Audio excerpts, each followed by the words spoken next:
Maligayang pagdating sa ating kwento ngayong araw.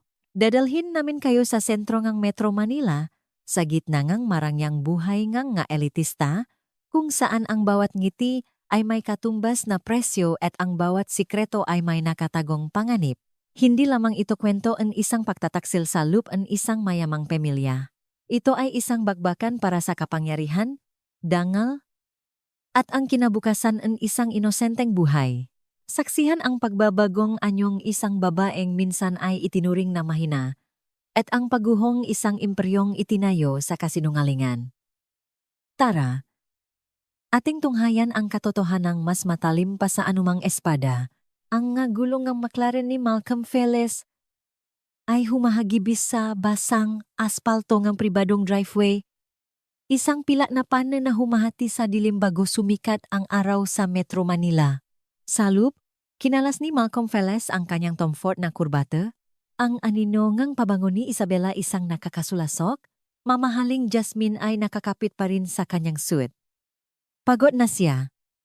Ngunit isang pamilyar at mapang-aping kasiyahan ang nagpainit sa kanya. Hawak niya ang lungsod. Hawak niya ang merkado. At kinukuha niya ang gusto niya. Habang lumilitaw ang mansyong istilong Georgian, naisip niya ang kanyang asawang si Evangeline, buntis, maganda, at naghihintay. Papakalmahin niya ito. Siyempre, isang bagong brilyanteng pulseras mula sa Diagold, isang pangako ng weekend sa Tagaytay. At mapapatawat na rin ang lahat. Palagi namang ganon. Ang pintuan ng mansyon ng Mafeles, isang dambuhalang Nara at Tanso, ay bumukas ng tahimik bago pa man may pasok ni Malcolm ang kanyang susi. Ang matagal ng butler ng pamilya? Si Mr. Abanila ay nakatayo sa marmol na foyer. Ang kanyang muka ay isang maskarang ng profesionalismo. Ngunit may mali. Ang hangin, nakaraniwang mainit at mapangong masariwang rosas na gustong-gusto ni Evangeline, ay malamig at sterile. Isang nakakatakot na katahimikan ang bumalot sa bahay. Ang malaking crystal chandelier na karaniwang nagniningning ng liwanag na nagpapakita ng walang hanggang kayamanan ay pinalabos sa isang malungkot na liwanag. Abanila, wika ni Malcolm, ang kanyang boses ay isang mababang ugong na naglalayong magpakitang autoridad. Tulog na ba si Evangeline? Sana ay hindi siya nagising dahil sa bagyo. Naghihintay po si Mrs. Vila sa conservatory, sir, sagot ng butler. Ang kanyang tingin ay nakapako sa isang punto sa balikat ni Malcolm. Ang pag-iwas sa tingin ay isang malaking pagbabago sa kanilang 15 taong ugnayan. Hiningi po niya na huwag istorbohin hanggang sa inyong pagdating. Isang kislap ng inis ang naramdaman ni Malcolm. Ang paghihintay ni Evangeline ay hindi kailanman naging magandang senyales. Ibig sabihin nito ay isang pag-usap, isang madamdaming sermon tungkol sa kanyang pag-uwi ng gabi at mga napalampas na hapunan na kailangan niyang tiisin bago sila bumalik sa status quo. Itinuwit niya ang kanyang malapat na balikat. Ang tela ng kanyang bespoke suite ay humigpit. Nakahanda na ang kanyang ngalinya, isang script ng emergency sa korporasyon at mga hindi maiwasang obligasyon. Siya ay master ng ganoong nga pagtatanghal. Naglakat siya sa checkerboard na marmol, ang tunong ng kanyang leather shoes ay umaalingaw-ngaw sa tahimik na bahay. Nadaanan niya ang grand staircase, kung saan ang portrait ng kanyang ama, si Alistair Feles, ay nakatingin sa kanya nang may pahamak. Kahit sa painting, hinuhusgahan siyang matandang lalaki. Kinagat ni Malcolm ang kanyang pangga at nagpatuloy. Ang conservatory ang sanctuary ni Evangeline, ang tanging bahagi ng bahay na itinuturing niyang sa kanya.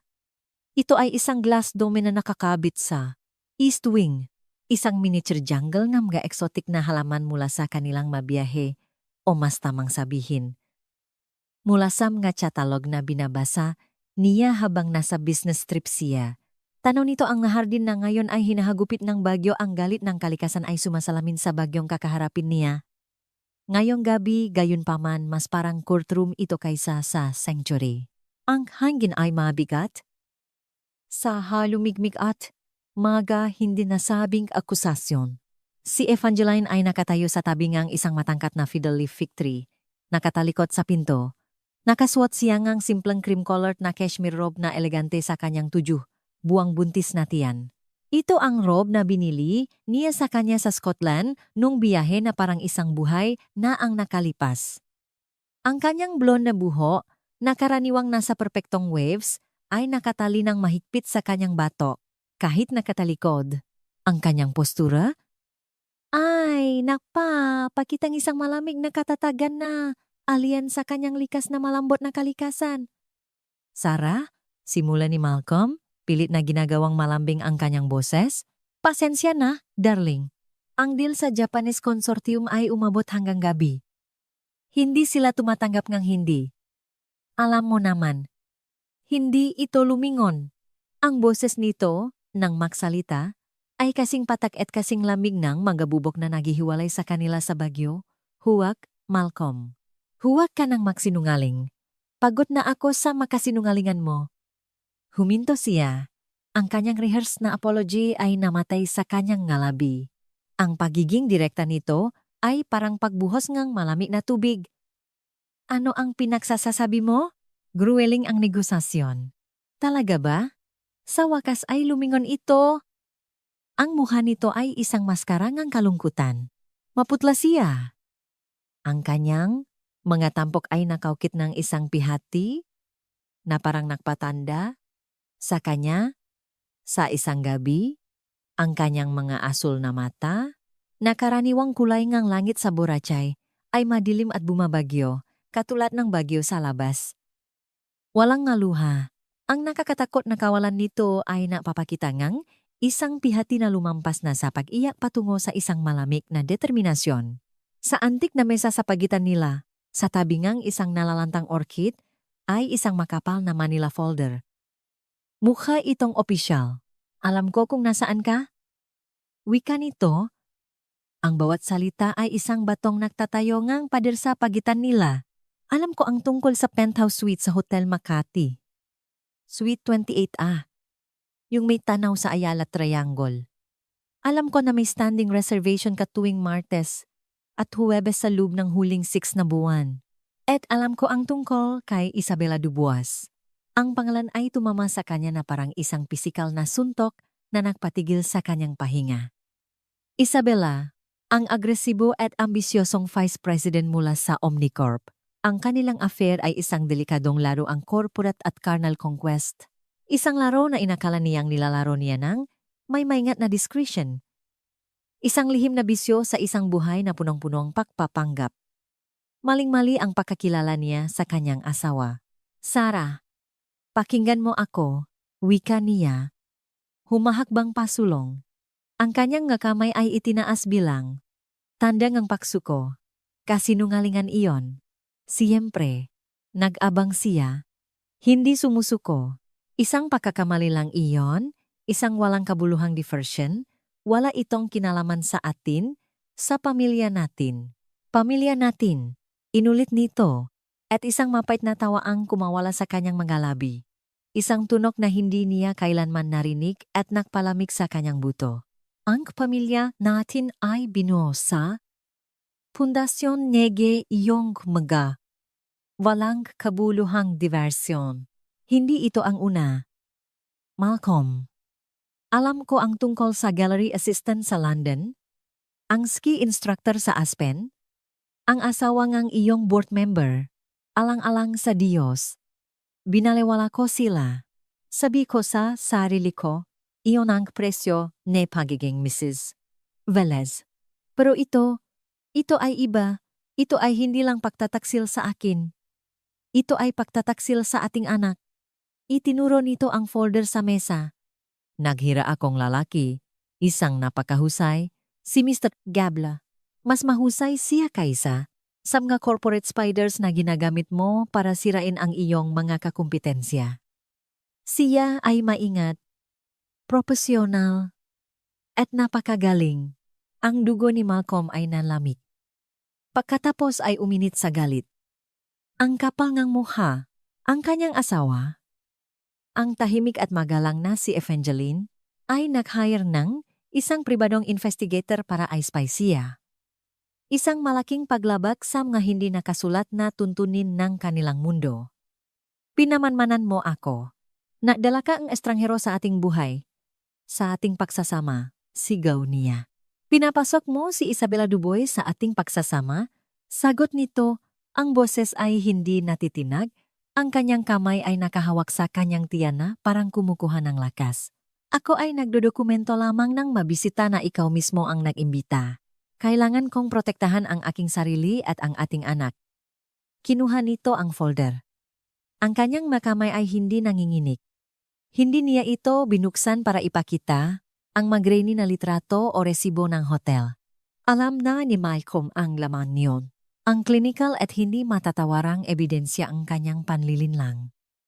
Sa halip, naglabas ito ang nga makapal na cream-colored na dokumento mula sa loop at inilagay sa ibabaw. Ang papel ay mabigat, mamahalin. Nakilala agad niya ang letterhead. Mula ito sa Renford, Stern at Landon, ang law firm ng kanyang ama, ang pinakakinatatakutang litigation firm sa bansa. Sa tuktok ng unang pahina, sa malalaking titik na tila sumisigaw sa tahimik na silid, ay ang masalitang petisyon para sa pagbuwak ng kasal. Ang mundo ay tumagilit. Nakatitik si Malcolm sa papel. Tumatanggi ang kanyang isip na tanggapin ang katotohanan. Diborsyo. Ang salita ay isang kahangalan, isang konsepto para sa mga karaniwang tao at mga artista. Ang Mafeles ay hindi nagdidiborsyo. Sila ay nagtitiis. Sila ay nagko-compartmentalize. Pinapanatili nila ang fasade para sa kapakanan ng dinastiya. Ang dinastiya ang pinakaimportante. Baliw ito, bulong niya, ang tunok ay nilamon ng malaking silit. Emosyonal ka? Buntis ka? Hindi ka nag-iisip ng malinaw. Maari nating ayusin ito. Tatapusin ko ang sa amin ngayong araw. Tapos na. Tapos na. Pagsang-ayon ni Evangeline. Tapos na tayo. Buntis ka sa ating anak. Ating anak, pakiusap niya, ang unang ngalamat sa kanyang composer ay nagsisimula na. Gusto mo bang lumaki siya sa isang wasak na tahanan dahil sa isang hangal na pagkakamali? Isa lang. Hindi lang ito isang pagkakamali, Malcolm. Ito ay 6 na buwang kalkuladong panlilinlang. Habang ako ay nasa bahay at nagdurusa sa morning sickness, ikaw ay pumipili ng alak sa Daniel kasama siya. Habang ako ay pumipili ng kulay para sa nursery, ikaw ay bumibili ng alahas mula sa Cartier para sa kanya. Habang nararamdaman ko ang sipang ng ating anak, ikaw ay nasa kama niya. Hindi ito pagkakamali. Ito ay isang desisyon. Pinili mo siya araw-araw. At ngayon, ako naman ang pumipili. Ang bawat salita ay isang perpektong dart na bumaon sa kanyang kapalaluan. Hindi mo ito magagawa. Evangeline wika niya, ang boses ay punong ng desperasyon. Isipin mo ang iskandalo, ang kumpanya, Feles Industries, babagsak ang ating stock dahil lang sa chismis. Isipin mo ang ating mapamilya, ang iyong ina, ang aking ama. Inisip ko na ang lahat, putol nito ng malamig. Iyan ang pagkakaiba natin, Malcolm. Inisip mo ang sandalingang pagbibigay kasiyahan sa iyong sariling pangangailangan. Inisip ko ang kinabukasan. Ang aking kinabukasan. Ang kinabukasan ng aking anak. Sumugot siya sa nga papel, isang primal na pangangailangan na sirain ang nga dokumento. Hindi ko pipirmahan. Hindi ko pipirmahan. Ito ay anak ko ang dinadala mo. Lalabanan kita. Patatagalin ko itong ilang taon. Ibaon kita sa legal fees. Wala kang makukuha. Naririnig mo ba ako? Wala. Hindi na tinag si Evangeline sa kanyang pagsigaw. Tiningnan lang niya ito, may awang malalim sa kanyang nga mata. Oh, Malcolm! Kawawang mangmang na lalaki. Hindi mo pa rin naiintindihan. Hinayaan niyang lumutang ang katahimikan. Sa hangin. Nakatayo siya, humihingal. Ang divorce papers ay hawak niya. Ang kanyang mundo ay tumatagilit. Pagkatapos, ay, pinitivain nito ang twist. Ang suntok na wawasak hindi lang sa kanilang pagsasama, kundi sa kanyang pagkakakilanlan. Hindi ko kailangan na pirmahan mo ito para makuha ang gusto ko, wika nito ng mahina, ang tingin ay bumabasa, malukot na papel sa kanyang kamay. Hindi lang ito tungkol sa diborsyo. Ito ay tungkol sa lahat ngang kasama nito. At ayon sa prenuptial agreement na ginawa nga abogado ngang iyong ama para protektahan kasama gold digger, ang infidelity clause ay tiyak, vaguely na alala niya ang prenup. Isang kutaing legal jargon na dinisenyo para protektahan ang yaman ng nga Feles. Bahagya lang niya itong sinulyapan nang may kapalaluan. Ang clause ay nagbibigay sa akin ng malaking settlement siyempre. Pagpapatuloy nito na parang surgeon. Pitans para sa iyo, sigurado ako, pero sapat na para sa aking na mamuhay ng komportable. Pero ang ibang bahagi ang dapat mong ikabahala, ang tungkol sa moral turpitude, isang napatunayang paterngang pagugali na nagpapakita ngang depraved na karakter. Mahilig ang mga abogado ng iyong ama sa dramatic flair. May direkta itong epekto sa parental fitness at mas importante, sa corporate stewardship. Huminto siya. At ito ang totoong problema para sa iyo, Malcolm. Wika nito, ang boses ay bumaba sa isang bulong na may lakas ng bagyo. Si Mr. Gabel, ang aking investigator, ay hindi lang nag-imbestiga sa affair mo kay Miss Dubois. Nagsimula siyang mag-usisa kung bakit kailangan mong magkaroon ng affair sa kanya. Specifically, isang affair sa isang VP mula sa karibal na kumpanya na aktibong sinusubukan mong i-acquire. Naging curious siya, kaya tiningnan niya ang iyong mga account. Ang mga lihim na account, ang mga nasa Cayman Islands na ginagamit mo para sa iyong corporate black ops. Naramdaman ni Malcolm na gumuho ang sahig sa ilalim niya. Ang mga account na iyon ay hindi para sa mga kabit. Ang nga ito ay para sa isang mas delikadong bagay. Ang mga ito ay ang lihim na slush fund ng Veles Industries, ang pampadulas na nagpapanatili sa pag-ikot ng gulong ng kanilang global empire sa pamamagitan ng suhol, illegal na acquisition, at hostile takeovers. Ito ang orihinal na kasalanan ng yaman ng Gafeles. Isang legacy ng korupsyon na pinamahalaan ng kanyang ama, si Alistair, at kamakailan ay ipinasa sa kanya. Nakita ni Evangeline ang matinding takot sa kanyang nga mata. Idiniin nito ang kanyang kalamangan ng walang awa. Nakahanap siyang bayat? Wika nito. Napakalaki. Inilipat mula sa isa sa iyong Manchayman account patungo sa isang shell corporation na nakarehistro sa Panama. Mula doon, ang pera ay ipinadala sa isa pang account, ang pagmamayari ni Isabella Dubois. Ito ay 20 milyon. Malcolm, lumapit ito ng bahagya. Hindi sa tingin ko hush mo ni iyon, hindi ba? O regalong pampag-ibig. Ito ay bayad. Bayad para sa ano? Corporate espionage. Siya ba ang nagbibigay sa iyo ng proprietary information para tulungan kang ubusin ang sarili niyang kumpanya? Omnicorp. Ginamit mo ba ang impormasyong iyon para i-orchestrate ang iyong hostile takeover noong nakaraang buwan? Lumapit ito ng husto. Ang mukha ay ilang pulgada na lang sa kanya. Kaya nakikita mo, ito ay hindi lang petisyon para sa diborsyo. Ito ay isang indictment. Maari mo akong labanan. Maari mong subukang dungisan ang pangalan ko. Pero sa oras na gawin mo iyon, sa oras na mag-file ang iyong nga abogado ng unang motion para kontrahin ang folder na ito ang totong folder, ang may bank statements, wire transfers, server logs, at isang sworn affidavit mula sa isang napaka-cooperative na si Miss Dubois, na biglang natatakot na siya ay accomplice sa wire fraud at market manipulation. Lahat iyon ay mapupunta sa tanggapan ng Department of Justice at sa SEC. Tumayo ito ng tuwid. Kaya may choice ka. Deklarasyon nito, ang kamay ay nasa kanyang tiyan. Bigyan mo ako ngang isang tahimik at mabilis na diborsyo. Ibigay mo sa akin ang full custody at ang settlement na pareho nating alam na karapat-dapat ako. Umalis ka at hayaan mo akong palakihin ang aking anak ng tahimik.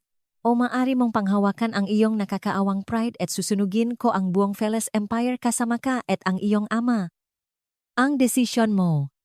May 24 oras ka. Doon, Tumalikot siya at lumabas ngang konservatory. Ang kanyang ngahagbang ay tahimik sa marmol na sahig. Iniwan niya si Malcolm Velez, nakatayo sa gitna nga nalalantang bulaklak. Ang divorce paper sa kanyang kamay ay mabigat na parang sentensyang kamatayan.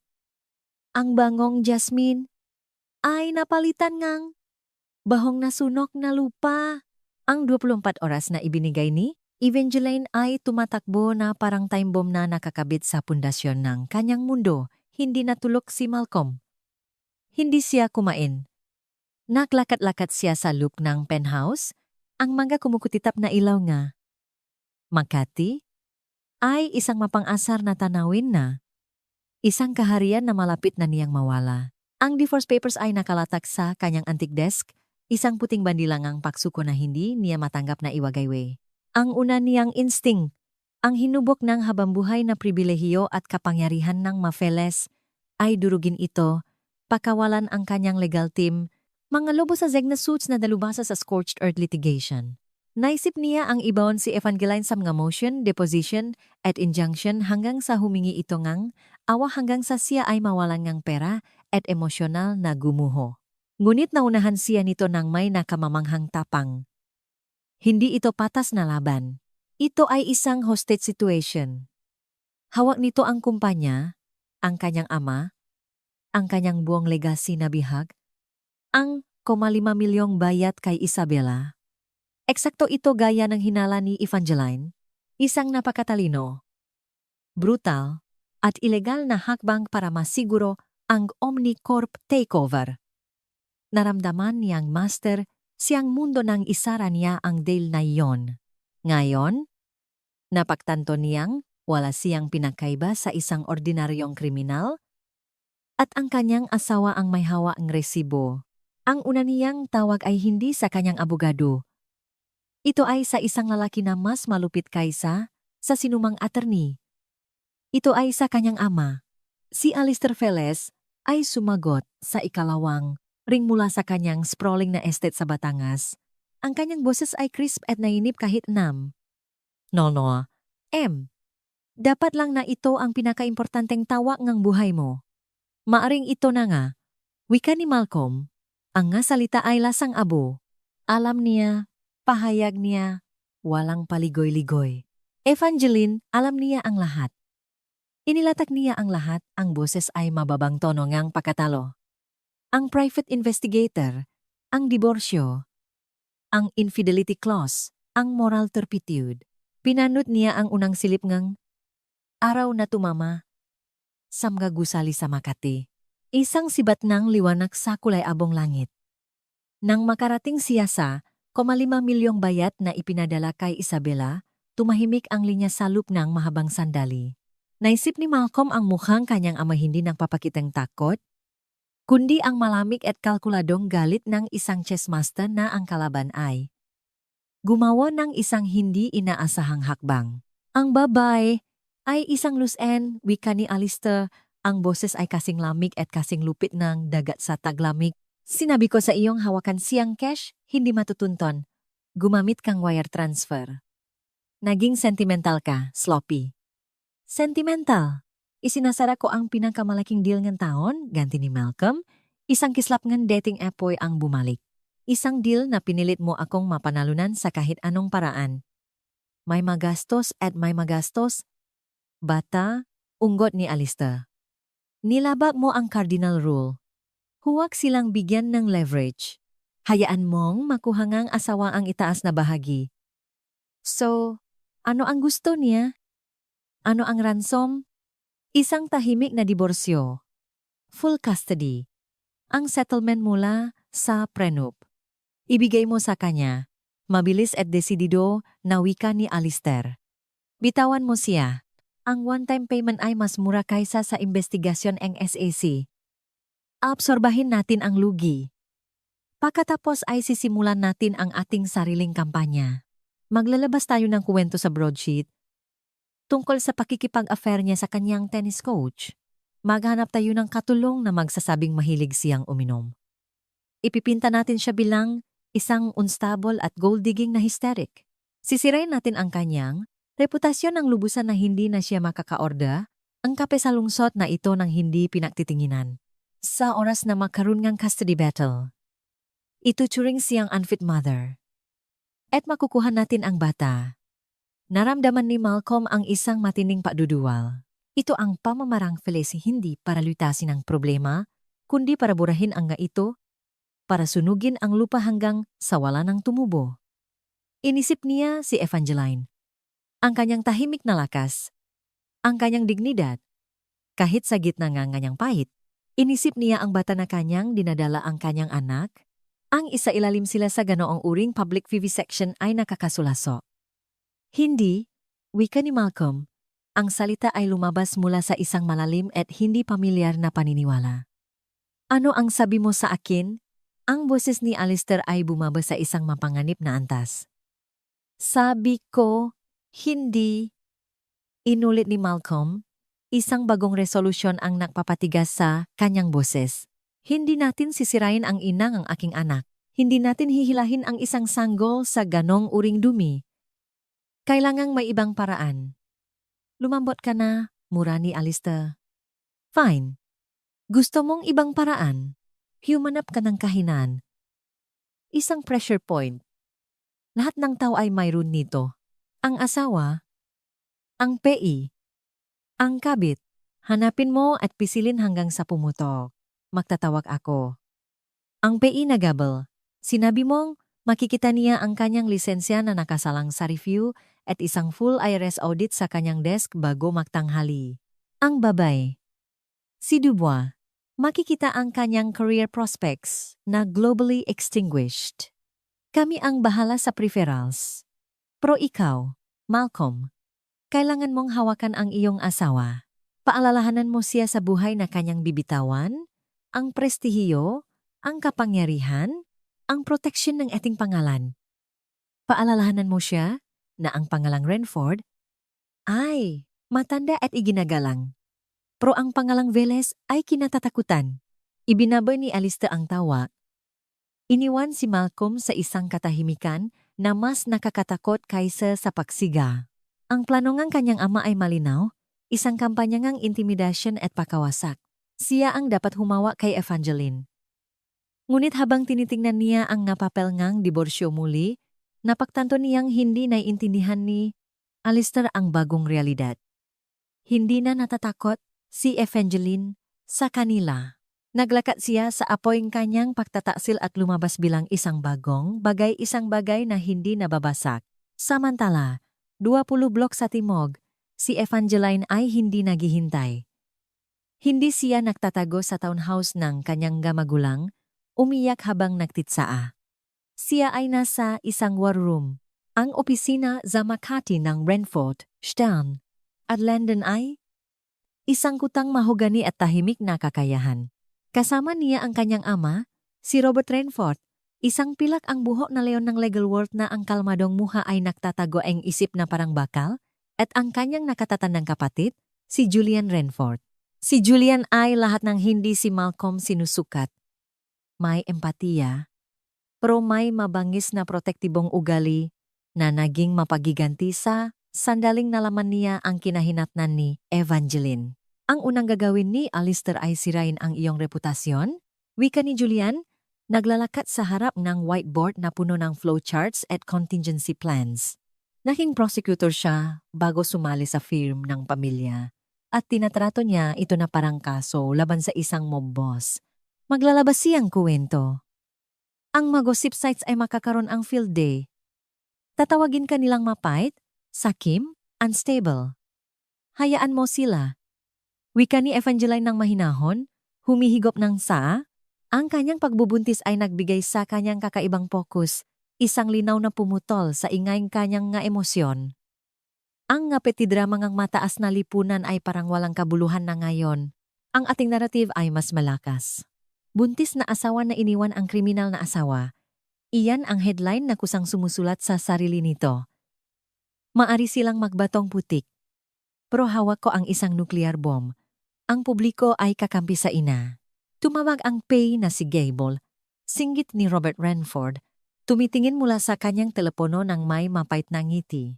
Gaya ng inasahan, Ang state licensing board ay biglang nagbukas ng inquiry sa kanyang practices. Base sa isang anonymous na reklamo at na-flag ng IRS ang huling 5 taon ng kanyang returns para sa full audit. Tumango si Evangeline. Iyon mismo ang inaasahan niya. Firm ba siya? Si Gable ay matandang lobo, aking anak, wika ni Robert, may pakmamalaki sa kanyang boses. Mas malalaking halimov na koy siya koy Olister Velazong nagbanta siya kanya. Inilipat niya ang lahat ng sensitibong files, kabilang ang iyong makopya, sa isang secure na offsite server sa sandaling tanggapin niya ang kaso. Alam niyang darating ito. Siya ay malinis. At hindi siya natatakot. Ang tunay na wildcard ay si Isabella Dubois. Matapos lapitan ng investigator ni Evangeline, hindi na may gabanta, kundi may kalmado at malinaw na presentasyon ng ebidensya ng wire fraud at conspiracy. Si Isabella ay natakot. Ang kanyang ambisyon ay humantong sa kanya sa isang bitak. Si Evangeline, sa pamamagitan ng kanyang nga abogado, ay nag-alok sa kanya ng daan palabas, makipagtulungan ng lubusan. Magbigay ng sworn affidavit na nagdedetalye sa mga aksyon ni Malcolm at Velez Industries at si Renford at Stern ay mag-ayos para sa isang immunity deal sa tanggapan ng DA. Ang alternatibo ay harapin ang galit ng mga Velez at isang habambuhay na pakakakulong ng mag-isa. Si Isabella, ambisyosa pero hindi hanga, ay sumang-ayon. Ang isang dedicated encrypted conference line ay umugong. Si Isabella iyon, ang boses ay nanginginig. Tumawag siya, bulong nito. Ang tunok ay maliit at puno ng takot. Malcolm, inalok niya ako ngo 10 milyon para maglaho, para pumirma ngong statement na nagsasabing nagsisinungaling ako sa lahat, na kini-extort ko siya. Ano ang sinabi mo sa kanya? Tanong ni Julian. Ang boses ay matalim. Ako, sinabi ko sa kanya na pag-isipan ko, natakot ako. Pero isang oras ang nakalipas, nakatanggap akong isa pang tawag mula sa isang private number, isang lalaki na may makapal na aksen. Hindi siya nagpakilala. Inilarawan lang niya ang rutang tinatahak ng aking nakababatang kapatid patungo sa kanyang klase sa Universidad ng detalyado. Alam niya ang kanyang schedule, ang kanyang paboritong coffee shop, pagkatapos ay sinabi niya. Ang nga aksidente ay nangyayari sa mga careless na tao at ibinaba ang tawag, isang malamig na katahimikan ang bumalot sa silid. Inasahan nila ang legal at financial na pressure, hindi ang krudong pananakot ng mga kriminal. Ito ay signature ni Alistair. Isabella, wika ni Evangeline. Ang boses ay kalmadong angkla sa bagyong takot. Makinig kang mabuti. Ikaw at ang iyong kapatid ay nasa panganib. Inasahan namin na maaring mangyari ito. Mayroon kaming private security team. Sila ay 10 minuto ang layo mula sa iyong apartment. Sila ang mag-escort sa inyong dalawa sa isang secure corporate apartment na aming inihanda. Huwag makipag-usap sa iba. Huwag buksan ang iyong pinto. Kami ang magpoprotekta sa iyo. Matapos ang tawag, hinampas ni Julian ang mesa. Ito ay si Alistair. Dala nito ang kanyang baho. Hindi lang niya sinusubukang sirain ang reputasyon mo, Sarah. Sinusubukan niyang ibaon ang ebidensya sa pamamagitan ng pag-intimidat sa isang federal witness. Ito ay isang bagong felony. Tiningnan ni Evangeline ang kanyang ama. Ang kanyang kalmado ay naging bakal. Nagbabago ang lahat. Ang banta laban sa isang federal witness ay nagdadala nito sa isang bagong antas. Panahon na para itihil ang pagdedepensa. Panahon na para maglunsad ng preemptive strike. Tingningnan niya si Julian. Ilabas ang litrato. Pabalik sa kanyang penthouse, si Malcolm ay sinusubukang mag-isip ngang counter-attack, pero siya ay lumilipat ng bulag. Ang kanyang makaraniwang armaspera, impluensya, takot ay napatunayang hindi epektibo. Sinubukan niyang tawagan muli si Isabella. Pero ang numero ay disconnected na. Alam niya kung ano ang ibig sabihin niyon. Alinman sa kinuha nito ang kanyang pera at tumakas, o nakuha na siya ni Evangelina at na-neutralize. Ang kanyang telepono ay umugong. Ito ay ang kanyang head of security, isang dating miyembro ng Special Forces na nagnanggalang Kobe. Sir, may problema tayo. Isang malaking data breach. Ano ang pinagsasasabi mo? Demand ni Malcolm. Ang ating corporate servers ay hindi napapasok. Hindi ito corporate, sir. Ito ay personal photos, videos, mula sa ayong personal cloud account. Ang private na nilink mo sa ayong phone. Ang puso ni Malcolm ay tumibo ng malakas. Ang account ay naglalaman ng mga personal na litrato, bakasyon, pero pati na rin na mas compromising na material. Mga litrato nila ni Isabella. Selfies na kuha sa Hotel Makati, hawak ang champagne, careless, arrogant na digital trophies ng kanyang pananakop. Inakala niyang sekure ang mang ito, nakatago sa likod ng mga layer ng passwords. Sino ang may hawak nito? Bulong ni Malcolm.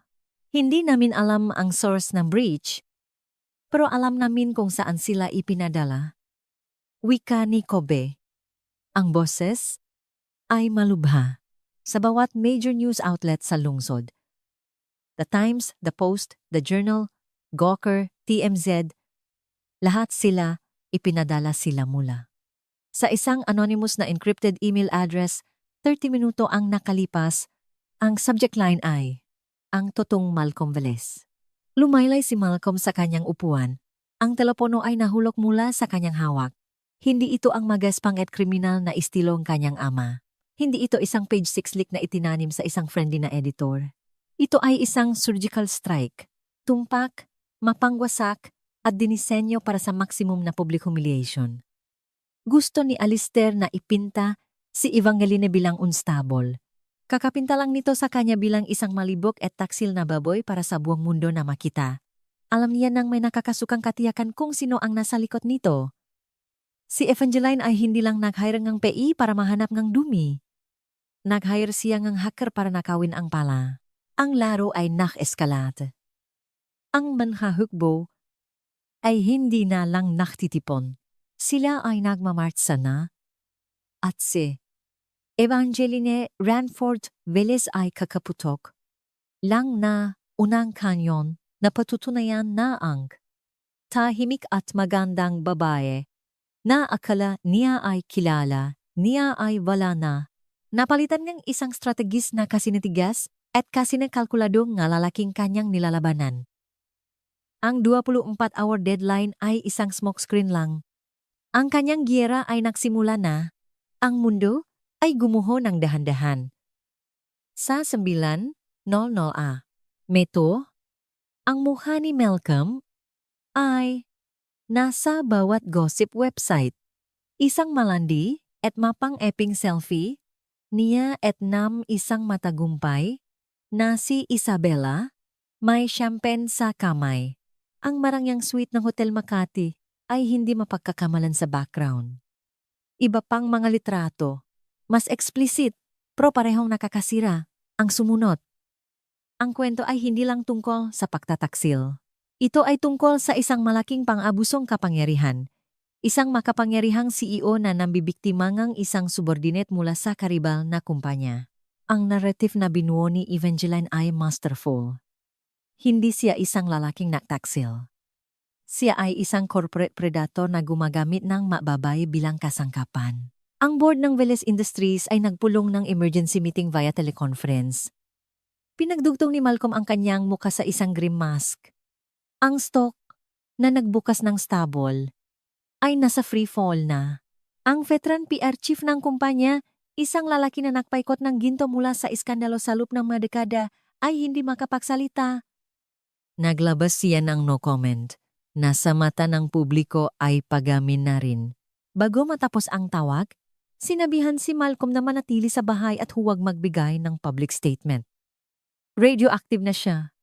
Siya ay isang bilanggo sa kanyang sariling gilded cage.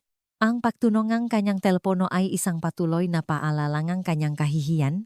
Binaliwala niya ang galit na tawag mula sa board members. Ang mga sanctimonious na text mula sa mga kaibigan.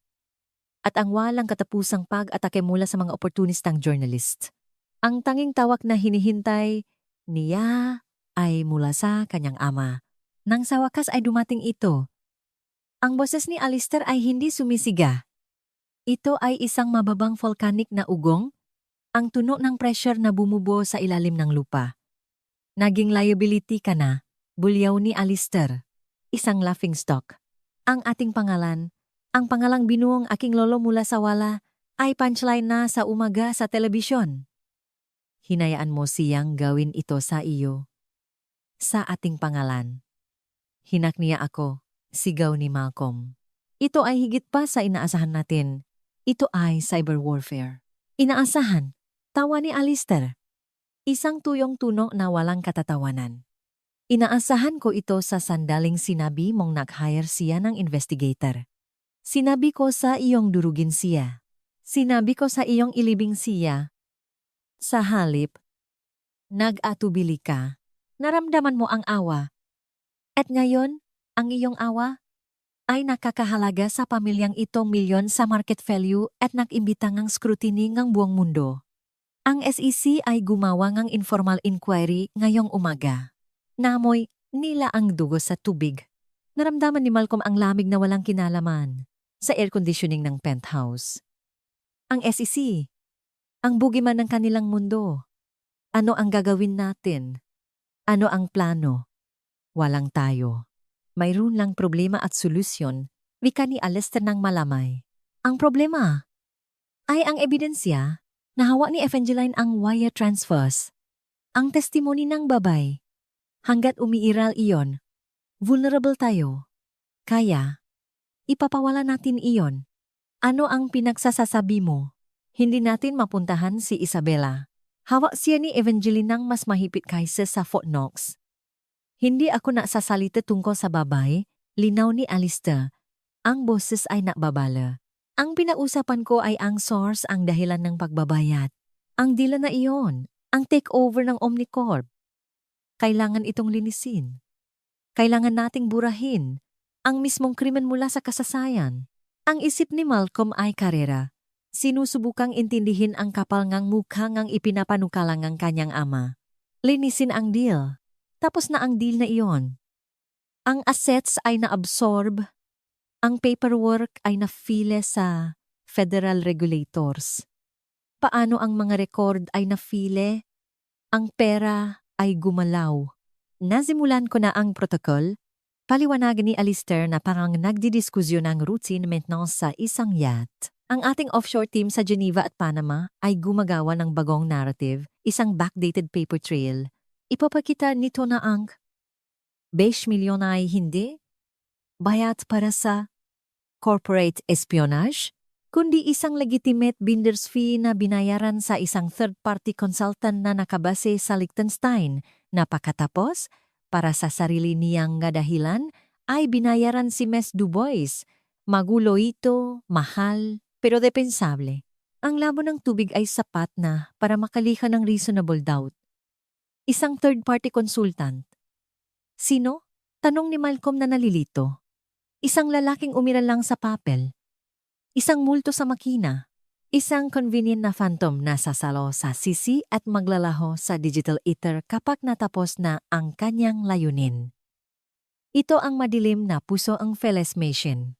Hindi lang kumpanya, kundi isang shadow state na may sariling hukbongang accountant at abogado na kayang baguhin ang kasaysayan. Ito ay napakatalino, nakakamanga, at napaka-illegal na nagbaw po sa ulo ni Malcolm. Pero matatagalan ito. Pagpapatuloy ni Alistair. Ang boses ay tumitigas. At sa panahong iyon, kailangan mong makita bilang biktima. Ito ang bago mong kwento. Ang iyong asawa ay naglunsad ng mabagsik na smear campaign dahil natuklasan mong siya ay nagtaksil at humingi ka ng diborsyo.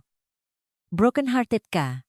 Ang affair sa Dubois girl ay isang desperado at malungkot na pagkakamali na ginawa ngang isang wasak na lalaki. Buntis siya ngang 7 buwan, ama. Walang sinuman sa mundo ang maniniwala niyan. Maniwala sila sa kung ano ang babayaran natin para paniwalaan nila. Sikaw ni Alistair. Maghanap tayo ng doktor na kukuwestiyon sa timeline ng pagbubuntis. Magtatanim tayo ng pagdududa. Gagawin nating ikaw ang wrong party. Gagawin nating pareha si Evangeline Renfort. Nakinig si Malcolm. Ang kanyang tiyan ay kumukulo sa halong takot at pakamangha sa kasamaan ng kanyang ama. Para protektahan ang kanilang sarili, handa ang kanyang ama na kukwestiyon sa pagiging ama ng sarili niyang apo. Para tatakan si Evangeline hindi lang bilang taksil, kundi bilang sinungaling na may dinadalang anak na ibang lalaki. Ito ay isang linyang napakadilim, napakasama, na hindi niya akalaing tatawirin ng kanyang ama. Ang primal na insting na protektahan ang kanyang hindi pa isinisilang na anak ay lumaban, sa habang buhay na conditioning na protektahan ang pangalan ng pamilya sa kahit anong halaga. Sa vahum ng Renfort at Stern, ang atmosfera ay elektrikal. Ang paglabas ng litrato ay gumana ng perpekto. Kinuha ang kontrol sa narrative ng publiko at pinilit ang mga Velez sa pagdedepensa. Ngayon ay panahon na para sa Phase 2. Nakpapanik si Alista. Vika ni Julian. Nakaturo, sa screen na nakpapakita ang pagpaksak and stock ng Velez Industries. Hindi siya strategis. Siya ay bully. At ang mga bully ay nakpapanik kapag lumaban ang biktima.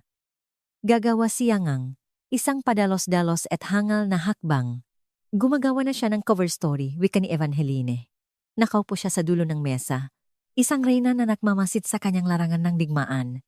Susubukan niyang gumawa ng firewall sa pagitan ng 5 milyon at ng Omnicorp deal.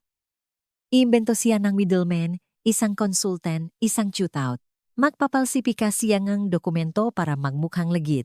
Tiningnan ni Robert Renfort ang kanyang anak ng may malalim na paggalang. Paano ka nakakasiguro sa kanyang eksaktong stratehiya? Dahil iyan ang ginawa niya 10 taon na ang nakalipas sa Argentinian mining deal, sagot ni Evangeline ng kalmado. Bagong kasal ako noon? Sabik na intindihin ang negosyo ang pamilya na aking pinasukan. Binabasa ko ang mga annual report, shareholder summaries, press clippings. Naalala ko ang isang iskandalo, maakusasyon ng suhol para makuha ang mining right. Malaking kwento ito sa loob ng 1 linggo at pagkatapos ay naglaho na lang. Ang opisyal na kuwento ay isang rogue kontraktor ang kumilos ng mag-isa. Ang kontraktor ay hindi nahanap. Ang patent ay pareho. Hindi nag-innovate si Alistair. Inulit lang niya ang kanyang manakaraang tagumpay. Silent observer siya sa loob ng maraming taon, ang magandang passive na asawa, ang perpektong hostess. Walang sinuman ang naakala na siya rin ay isang estudyante. Kabisado ang kanilang playbook. Kinikilala ang kanilang nga kahinaan. Iniisip niya na ebidensya lang mula kay Mr. Gable ang hawak ko, papapatuloy ni Evangeline. Isang mapait na ngiti ang dumampi sa kanyang labi. Iniisip niya na ang laban na ito ay tungkol sa isang corrupt deal, pro-mali siya. Lumingon siya sa kanyang kapatid. Julian, panahon na, tumango si Julian. Binuksan niya ang isang reinforced briefcase at kinuha ang isang slim na encrypted hard drive. Hawak ito na parang radioactive.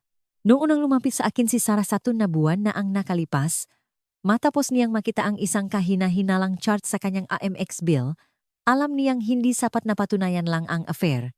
Kailangan niyang patunayan na ang kabulukan ay umabot sa core. Kaya, nahanap kami ng isang tao sa loop. Inslide niya ang drive sa mesa. Nahanap namin siya, isang senior accountant sa Legacy Division ng Velez Industries, isang lalaking nagnanggalang Arthur Finch. Pinapalampas siya ni Alistair para sa CFO posisyon 10 taon na ang nakalipas pabor sa isang mas bata, mas sunod-sunurang sekofan. Si Arthur ay 30 taon na sa kumpanya. Siya ay mapait, kinalimutang lalaki na may photographic memory at obsession sa pagdatago ng mga personal na record. Ang kanyang pait ay aming oportunidad. Ang plano ni Evangeline ay ihigit pa sa paghuli lang kay Malcolm. Ang affair ay trigger lamang ang public justification para sa isang giyera na pinaplano niya sa loob ng halos 1 taon. Si Arthur Finch ang naging lihim na sandata. Sa loob ng ilang buwan, nagpapadala siya nga impormasyon kay Julian. Gumagawa ngang encrypted na kopya nga files mula sa archive nga ang kumpanya hindi lang ang Omnicorp deal, kundi ngang lahat. Mga dekada ngang creative accounting, offshore entities, nakabawang iskandalo. Ang Argentinian mining deal, isang suppressed na environmental disaster sa Indonesia na nakalason. Sa isang baryo, isang trial ang corporate malfeasance na humantong ng direkta. Nang hindi matatanggi kay Alister Velez, ang DRIV ay naglalaman, ang buong legacy ang korupsyon ni Alister Wican Evangeline. Ang orihinal na kasalanan ng yaman ng Velez, gaya ng tawag mo rito, ama, ito ang totoong leverage. Ang banta sa DA ay pampalito lang para magpanik sila. Ito ang kill shot. Si Malcolm, na walang kamuwang-muwang sa taba ni Damocles na nakabitin sa buong kanyang pamilya, ay nagwawala. Ang plano na kanyang ama na i-frame si Evangelina at delegitimize ang sarili niyang anak ay parang masama. Sa unang pagkakataon, ang paraang Velez ay hindi lang malupit, kundi tunay na evil. Tiningnan niya ang divorce papers sa kanyang desk, hindi nang may galit, kundi may isang kakaiba at nakakatakot na linaw. Si Evangeline ay hindi lang siya hinihiwalayan. Siya ay tumatakas sa isang lumulubok at toxic na barko. Ang kanyang personal na telepono, ang hindi binabahang ang media, ay tumunog. Ito ay isang unknown number. Sinagot niya, inaasahan ang isa sa nga alipores ng kanyang ama. Malcolm. Ang boses ay malambot, nag-alangan, pero hindi matatanggi. Si Evangeline iyon. Gulat na gulat siya na hindi siya makapagsalita. Huwag kang magsalita. Wika nito ng mabilis. Ang boses ay mababa at apurahan. Makinig ka lang. Alam ko ang plano ng iyong ama. Alam ko na siya ay nasa Geneva at gumagawa ng dokumento para takpan ang Omnicorp deal. Alam ko na gusto niya na magtelebisyon ka at sabihing nagtaksil ako na sabihing ang ating sanggol ay hindi sa iyo. Ang tugon ni Malcolm ay nanlamig. Paano niya? Posibleng malaman na ang usapan niya sa kanyang ama ay nasa secure line? Nakabug ba ang kanyang penthouse? Nagsisinungaling siya sa iyo. Malcolm, pagpapatuloy nito, ang boses ay pilit na kalmado. Hindi lang niya sinusubukang iligtas ang kumpanya. Sinusubukan niyang iligtas ang sarili. Ang Omnicorp deal ay hindi kailanman naging ideya mo. Iyon ay kanya mula sa simula. Ikaw lang ang ginamit niyang mukha. Tinulak ka niya sa dayal. Tinulak ka niya kay Isabella. Alam niyang magiging reckless ka. Inaasahan niya iyon. Ginawa ka niyang pain. Ano? Bakit? Utal ni Malcolm. Dahil kailangan niya ng distraction. Isang malaki. At maingay na public scandal. Isang bagay na kukuhang lahat ng atensyon para ang media at mga regulators ay tumingin sa iyo habang siya ay naglilibing ng isang bagay na mas malala. Itanong mo sa kanya, Malcolm, kung may lakas ng loob ka. Itanong mo sa kanya, ang totoong dahilan kung bakit kailangan niya ang teknolohiya ng Omnicorp. Itanong mo sa kanya ang tungkol sa Project Nightingale. Ibinaba nito ang tawag. Project Nightingale. Ang pangalan ay walang ibig sabihin sa kanya. Isang kodname para sa isang deal na hindi siya privy. Siya ang Chief Operating Officer ng Velez Industries.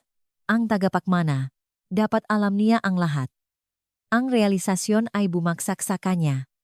Si Alister ay nagpapatakbo ng isang shadow company sa loob ng kanilang sariling kumpanya. Si Alister ang nag-set up sa kanya. Ginamit ang sarili niyang anak bilang sacrificial lamb para lumihang ang media firestorm na magsisilbing chaff na maglilito sa isang mas malaki at mas madilim na krimen. Ang affair, ang public humiliation. Lahat iyon ay bahagi ng grand monstrous design ni Alister. Ang pag-atake ni Evangeline ay hindi pag-atake. Ito ay reaksyon sa isang bitag na nakita nitong inihahanda para sa kanya. Ang galit na pumuno kay Malcolm ay puro at matindi. Hindi ito ang patulan na galit ng isang lalaking nahuli. Ito ay ang elemental na galit ng isang anak na ipinakanulo ng kanyang ama. Ang maingat na binuang mundo ng katapatan at dinastiya ay nakapira-piraso sa paligid niya. Sumukot siya palabas na penthouse. Kinuha ang kanyang makasusi. Kailangan niyang makita ang kanyang ama. Kailangan niyang tumingin sa kanyang mata at hingin ang katotohanan. Pagdating niya sa pinto, Ang kanyang personal phone ay umugong na may mensahe mula sa isang unsaved number. Ito ay isang litrato, isang sonogram, isang grainy black and white na larawan ang bata sa gitna, ang lahat ng ito. Sa ilalim nito, isang simpleng linya ang text mula kay Evangeline. Nasa kanya ang iyong panga. Huwag mong hayaang kunin ng iyong ama ang iyong anak mula sa iyo bago mo pa man siya makilala. Ang larawan ay bumasak sa kanyang galit. Inilagay siya sa lupa sa paraang wala ng iba pang makakagawa. Hindi na ito tungkol sa kumpanya. Hindi ito tungkol sa stocks o deals o reputasyon. Ito ay tungkol sa makasalanan ng ama at kinabukasan ng anak. Hindi lang warning ang ibinigay ni Evangeline. Ibinigay niya ang isang choice. Maari siyang magpatuloy na maging po ng kanyang ama, isang disposable na piraso sa isang masamang laro, o maari siyang maging kanyang sariling lalaki, ang amangang kanyang anak. Umalis siya sa penthouse, hindi para komprontahin si Alistair sa isang fitngang galit, kundi may malamig at deadly na layunin ng isang lalaking sa wakas ay naiintindihan ang totoong gira na kanyang kinasasangkutan. At alam niya ng may nakakatakot na katiyakan na ang kanyang tanging potensyal na kakampi ay ang babaeng kakapagtaksil lang niya. Ang biyahe patungo sa estate ni Alistair Feles sa Batangas ay isang crucible ngang galit. Ang sapot ngang kasinungalingan na kanyang tinitirhan, katapatan sa pamilya, tungkulin sa dinastiya, ay napunit, nag-iwan lang ng hilaw at pangit na katotohanan ng pagtataksil ng kanyang ama. Si Malcolm ay hindi lang galit. Siya ay ipinanganak muli sa apoy ng kaalamang iyon. Natakpuan niya si Alistair sa kanyang baronial na study, isang silit na puno ng madilim na kahoy at nakakasulasok na amoy ng kapangyarihan. Ang kanyang ama ay nasa telepono. Isang portret ng kalmadong utos, nagdidirekta sa kanyang shadow army na baguhin ang kasaysayan. Ipinahiwatik ni Alistair na maghintay, pero ang pasensya ni Malcolm ay wala na. Naglakad siya sa mesa at tumayo doon, tahimik at naglalabas na, malamig na galit na nagpababa sa kanyang ama sa tawag. Mabuti? Wika ni Alistair, nakakamali na ang stillness ng kanyang anak ay resolusyon. Nakabawi ka na. Nagtanim na ako ng kuwento sa journal. Ipinipinta ka nito bilang minanipula ng isang unstable na asawa. Binalawala ni Malcolm ang baso ng scotch na inyalok ng kanyang ama. Ano ang Project Nightingale? Tanong niya. Ang boses ay mapanganib na mahina. Ang composer ni Alistair ay kumislap sa loop ng isang bahagi ngang segundo. Isang minor air, de initiative. Hindi mo iyan kailangang malaman. Huwag kang magsinungaling sa akin. Ang boses ni Malcolm ay humati sa hangin. Alam ni Evangeline ang Pangalain. An Omnicorp takeover ay hindi kailanman tungkol sa market share. Ito ay tungkol sa kanilang AI surveillance software. Iyan ang Nightingale. Hindi ba? Isang program na sobrang dumi na handa mong isakripisyo ang sarili mong anak para lumikhang smokescreen. Tumayo si Alistair. Ang kanyang dambuhalang katawan ay naglabas ng banta na kumokontrol kay Malcolm sa buong buhay niya. Ginawa ko ang kinakailangan para protektahan ang pamilyang ito. Para protektahan ang empire na magiging iyo. Nagpakita ka ang kahinaan, kaya ginamit ko ang iyong kahinaan bilang kasangkapan. Tayo ay nabubuhay sa kahit anong halaga. So totoo ito. Bulong ni Malcolm. Ang kumpirmasyon ay isang suntok sa dibdib. Ang aking kahihiyan ay gastos lang ng paggawa ng negosyo para sa iyo? Isang kalkuladong panganib? Isa na magiging unnecessary kung mayroon kang spine para kontrolin ang iyong sariling bahay? Pagtatama ni Alistair. Ang boses ay tumutulo sa paggama. Sa sandaling iyon, nakita ni Malcolm ang kanyang ama ng may perpektong linaw.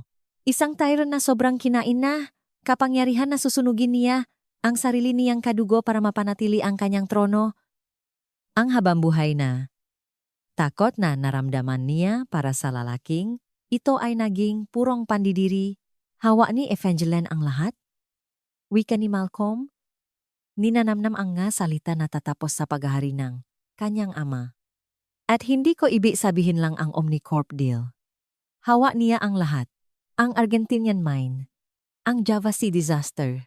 30 taon ng yung dumi na ibinigay sa kanya ng lalaking nangangalang Arthur Finch. Ang dugo ay umalis sa mukha ni Alistair. Ang pangalang Arthur Finch ay isang multo, isang discarded na alipin na hindi niya inakalang makakaroon ng kapangyarihan para multuhin siya. Mayroon siyang encrypted hard drive. Ama, pagpapatuloy ni Malcolm, ginagamit ang kanyang advantage. Ang kanyang daliri ay nasa baton. Sa sandaling kumilos kalaban sa kanya, ipapadala niya ang lahat sa Department of Justice. Hindi lang ito SEC, ito ay racketeering, ito ay dekada sa bilangguan. Checkmate! Napaupo si Alistair sa kanyang upuan. Ang magnificent na postura ay gumuho. Ang ilusyon ng kapangyarihan ay naglaho. Mukha siyang maliit at matanda. Ano ang gusto niya? Bulong niya. Ang laban ay wala na sa kanyang boses. Hindi niya gustong sirain ang kumpanya. Wika ni Malcolm. Ang sagot ay nakalutang sa hangin.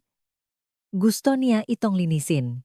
Ang negosasyon ay naganap sa isang saradong wing ng National Museum of Natural History na papalibutan ng nga tahimik na nahuhusgang matangang sinaunang kasaysayan. Si Evangeline ay nandun, isang serena at makapangyarihang figure kasama ang kanyang ama at kapatid. Si Malcolm ay nakatayo ng mag-isa. Ang tulay sa pagitan ng dalawang mundo. Si Alistair ay wala roon. Ang kanyang paghahari ay tapos na. Narito ang aking mga terms, deklarasyon ni Evangeline. Ang boses ay malinaw at matatak sa malawak na galeri. Hindi sila negotiable. Ang sumunod ay hindi negosasyon, kundi paksuko na idinikta ng may surgical precision.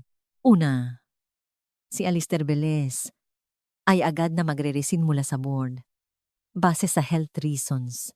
Ang kanyang buong share portfolio ay ilalagay sa isang blind trust para sa kanyang apo, si Alexander Renford Velez. Wala na siyang impluensya sa kumpanya. Ever. Pangalawa, si Malcolm ay publicly natatanggap ngang buong responsibilidad para sa affair at sa diborsyo. Isang formal at unequivocal na apology na ginawa ang team ni Evangeline ay ilalabas sa kanya at sa mga shareholders. Pangatlo, ang diborsyo ay magiging mabilis at tahimik. Si Evangeline ay makakatanggap ng kanyang buong settlement at sole physical custody ng kanilang anak. Ang visitation rights ni Malcolm ay contingent sa kanyang unwavering na kooperasyon. Pang-apat, si Malcolm ay magiging CEO ang isang reformed Velez Industries, pero ang kanyang kapangyarihan ay i-check ng isang bagong independent ethics committee sa board. Ang chair ng committee na may hawak na deciding vote ay si Julian Renford. Ang kumpanya ay magsiself-report ng Omnicorp na krimen, ididismantle ang Project Nightingale at tatanggapin ang legal at financial na consequences. Sa huli, ang hard drive na naglalaman ng legacy ng korupsyon ni Alistair ay tatago sa escrow ni Robert Renford. Ito ay isang permanenteng insurance policy. Kung ang mga terms ay malabag, ang drive ay ipapadala sa mga autoridad. Ito ay isang kabuang pagsuko, pero ito rin ay isang lifeline. Hindi sinusunog ni Evangeline ng empire. Pinipilit niya ang isang hostile takeover ng moralidad nito. Tiningnan ni Malcolm ang babaeng sobra niyang minamaliit. Maari siyang lumaban para sa mga tirang bahagingang, chorop na legacy ngang kanyang ama o bumuangang isang bagay na bago mula sa abo. Hindi ito isang pagpipilian. Sumasang-ayon ako, wika ni Malcolm, ang mga salita ay nagtatatak sa kapalaran ng kanyang ama at sa kanyang sariling kinabukasan. Sumasang-ayon ako sa lahat ng ito. Ang mga linggong sumunod ay whirlwind ng legal at corporate triage. Si Alistair ay naglaho sa public life. Isang multo sa sarili niyang mansyon. Ang pag-akyat ni Malcolm, kasama ang isang shockingly frank corporate apology, ay nagpadala ng ripple sa financial world. Ito ay unprecedented. Siya at si Evangeline ay hindi nagreconcile. Ang tiwala at pag-ibig ay casualties ng gyera na pareho nilang napanalunan. Ang kanilang mga interaksyon ay crisp at professional. Isang bagong marupok na respeto ang lumalaki mula sa pakawasa ng kanilang pagsasama. Nakita niya ang kanyang lakas at nakita nito ang kanyang capacity for change. 3 buwan ang nakalipas, si Evangeline ay nanganak ng isang malusok na sanggol na lalaki. Pinangalanan nila itong Alexander Renfort Feles, isang pangalan na kumakatawan hindi sa isang union, kundi sa isang bagong pundasyon na binuo sa brutal na katotohanan. Sa tahimik na hospital suite, tiningnan ni Malcolm ang kanyang anak na natutulog sa makabisak ni Evangeline. Nakita niya ang sarili niyang pangagayangang ipinangako nito. Tiningnan niya si Evangeline, ang kanyang mukha ay lumambot dahil sa pagiging ina, at sa wakas ay naintindihan ang lalim ng kanyang pagkabigo at ang laki ng tagumpay nito, hindi lang niya ito hiniwalayan. Iniligtas niya siya. Iniligtas niya ang kanilang anak mula sa lason na legasin na magaveles. Maganda siya, wika ni Malcolm ng mahina. Oh, sagot ni Evangeline, ang kanyang mata ay nasa kanilang anak. Siya ay lalaki na alam kung ano ang ibig sabihin ng maging mabuting tao. Sisiguraduhin natin iyon. Ang kanilang pagsasama ay tapos na, pero ang kanilang partnership sa negosyo at sa pagiging magulang ay nagsisimula pa lang. Ito ay hindi love story, kundi isang bagay na mas resilient. Isang kasunduan na pinirmahan sa isang larangan ng digmaan. Isang pangako na bumuo ng isang mas mabuting kaharian para sa tagapagmana na pareho nilang pinaglilingkuran. Saksi tayo sa isang kwentong ng pagbangon mula sa abo. Hindi man ito isang tradisyonal na kwentong pag-ibig, ito ay isang mahalagang aral tungkol sa hustisya, tapang, at ang tunay na kahulugan ng paninindigan. Ang bawat maling desisyon ay may kapalit, at ang katotohanan gaano man kadilim ay laging lalabas sa liwanag. Sa tingin niyo ba, tama ang ginawang desisyon ni Evangeline? O may iba pa bang paraan para masolusyonan ang gulo? Iwanan ang inyong magakaisipan sa comment section sa ibaba. Kung kayo ay nabiyani sa dramang ito, huwag kalimutang i-like ang video, i-share sa inyong nga kaibigan, at mag-subscribe sa aming channel para sa mas marami pang kwentong parang totoong buhay. I-click ang notification bell para hindi kayo mahuli sa ating susunod na yugto.